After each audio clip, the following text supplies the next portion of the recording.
यो उमानन्द मन्दिरको जाने फेरि माथि हामी छौँ।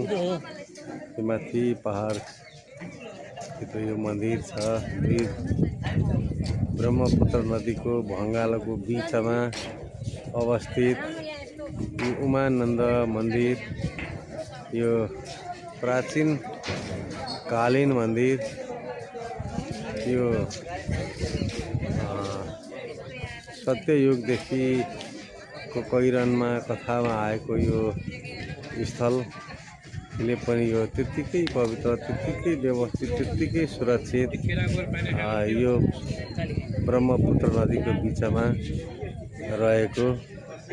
यसमा चाहिँ खास गरी यो फेरी मार्फत यहाँ आउने सुविधा व्यवस्था गरिएको रहेछ र थुप्रै भक्तहरू श्रद्धालुहरूको घुइँचो यो एउटा सानो पहाडमा मन्दिर बनेको र यो मन्दिर पनि अत्यन्तै आकर्षक रहेको र यसमा हाम्रा यो भक्तजनका टोलीहरू, तीर्थालुका टोलीहरू आफ्नै सुरमा चाहिँ फोटो सेसन गरिरहेको अवस्था। यो अत्यन्तै प्राकृतिक छट्टाले भरिपूर्ण सुन्दर रमणीय एउटा दृश्य। यो आउनै पर्ने ठाउँ हेरेर